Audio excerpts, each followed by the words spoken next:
Just having a bit of a problem with my camcorder. Hi, Darrell. Uh, Listened to your radio program. Excellent. Did a lot of good for the injured workers. Thank you very much. Appreciate it. You're right. The day of mourning. What a joke. Good old BC Federation of Labor. Well, they're as crooked as the WCB is, and WCAT and all the rest workers advisors. They're all crooked. The injured worker doesn't stand a chance against them. See, the unfortunate part of being an injured worker, 90% of the time, when we get injured, we don't have any money. If you're lucky enough and you got lots of money, you shouldn't even go near it. What you should do is you have your lawyer do it. It scares the shit out of them, eh? Right off the bat. And you never threaten to get a lawyer. You should always just go and get one. I should have, on my last case, I should have done that. Because I ended up going bankrupt anyways, I should have just went into the hole and hired a lawyer. I probably would have won. Although WCB's got pretty deep pockets compared to me. But the fact that the BC Fed brought the WCB to the day of mourning was a sad, pathetic slap in the face for the injured workers.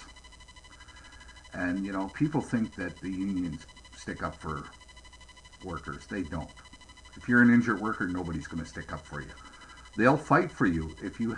I'll tell you about unions, what I've learned about unions. You have the union, then you have the inner circle at the union. If you're part of that inner circle, one of the good guys, and you get hurt, you'll get everything. You'll get every dime that's owed to you. You will never have a problem. But if you're one of the outer circle, you won't get nothing. They won't fight for you. First time I was injured was at UBC. I was a union member at the time. I belonged to a local 1251 Carpenters Union on Kingsway there. Never got a dime. Never got a dime. I was out of work for over 10 months. Spent every dime that I had, plus went into debt. Surviving until I could finally go back to work. I managed to come out of it. Tendonitis really bad. Well, I think I dislocated the radial head of my elbow is what actually happened, which is a minimum 6 months injury. And the idiot doctor had me lifting 25-pound weights, which exasperated it. So it was about 11 months I was out of work before I finally went to a massage therapist, and he brought me out of it and helped me. Yeah. But the second time I wasn't so lucky. Well, I broke my arm. I got paid for that one. I got the compensation out of that one.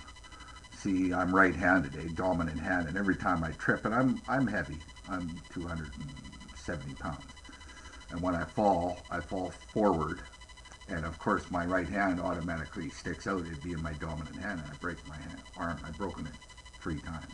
Anyways, but and I had a bad run of luck. I only broke it twice on the job, and got paid for it once. The second time, I got $168 every 2 weeks.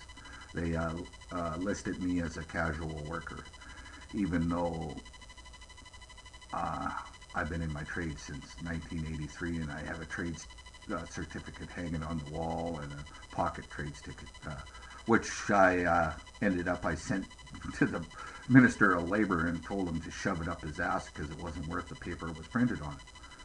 Because after I discovered that, and I tape recorded 2 employers blacklisted me because of WCB, and they wouldn't do anything about it. They wouldn't help me. The BC Fed wouldn't help me. Sent correspondence to them asking them to help, and got nothing out of them. Nobody. Hell, I even wrote Kobe Bryant, the head of the United Nations, because Canada likes to talk about how democratic they are and what a wonderful country they are. Well, meanwhile, they're committing genocide against the injured worker. Because there's a lot of, about 300 deaths, I believe, because of WCB. Only 18 that they've actually paid out on, but there's been about 300 of them.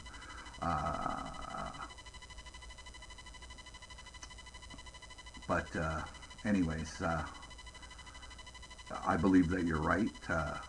All the injured workers should have beat it down to that memorial and demanded that the WCB leave, because that's the only way that we're going to get anything done on this, is through direct confrontation. Sitting back whining about it is not going to do anything. Anybody that's in the know knows that, because they just laugh. They laugh all the way to the bank. They're making millions of dollars. They've made more money than they've ever made, and it's off the backs of the injured workers, and they could care less.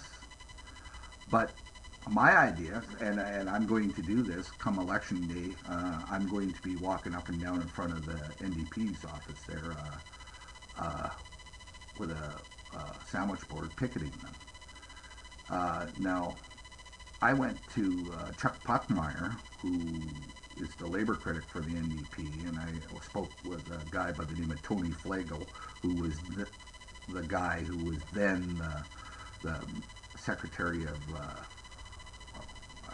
political advisor for Chuck Puckmeyer. Anyways, he's not there anymore. He was there, and I let him listen to the tapes, and I showed him all my information, and that he did absolutely nothing. Well, I find out later Mr. Puckmeyer himself is not too clean either. Apparently, he screwed a guy really bad through the bats. I actually have a copy of his story. I'll put it up on the site later. But this guy was an Olympic boxer, and I mean, he's got a list of accomplishments as long as your arm, and Mr. Puckmeyer helped screw him and the other people at the Labatt's plant down here, because once the plant closed, there went this guy's injury award and everything else, and he was done. He's broke, penniless. Anyways, that's what Mr. Chuck Puckmeyer done for him, the great NDPer. So don't ever believe that the NDP are good guys, because they're not. They're no different than any other political party. All they're interested in is getting your vote. See, we don't live in a democratic country. We live in a fascist country that operates under the guise of democracy. See, there's a difference. In a real fascist country, they just come and shoot you. In this country, they come and get your vote, and then they ignore you. that's what they do. They don't care what you say or what you do after they get your vote and they're in. You're just a number. You're just some idiot. And this is what the NDP. I contacted Carol James. I asked her to help me. I told her that I was desperate. That my health was failing, and what was going on.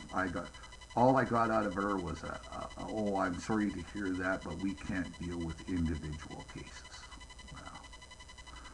You sure as hell can deal with an individual vote, can't you, Carol? Well, you're going to find out come election day, because I'm going to be picketing. I'm going to be walking up and down that street with a sandwich board, and it's going to have on it, the NDP helps to screw injured workers. And that's just about it. But it was real nice to hear, finally see a video out of you. I'm going to be spending a lot more time on this site and putting a lot of stuff up, I hope. And I hope we can all get together and get something done about this. It's about time. Personally, I've had enough of them. I believe that there's only one way to beat a bully. You don't beat him by walking away. You have to stand up for your rights. And we have rights in this country. Guys like my father fought for those rights. And my uncles, all my uncles, they all served. And they're taking it away and making it into a fascist state. I don't like it. And police bothering people, I don't, because they're injured workers and they want to put things up on YouTube. I don't believe that's right. Like they banged on Christine's door threatening her. So anyways, it was nice to finally touch base, and I'll be on YouTube. You'll see me on here. See my ugly mug on here. God, I look terrible. Typical old man. But anyways, I'm sorry to hear that you're not feeling too well. But I hope this doesn't affect your health too much fighting these people. If it does, sit back. Somebody else will take up the sword and relax. But if you can help it, if it doesn't hurt you too much, keep up the fight. Your radio show was excellent. I listened.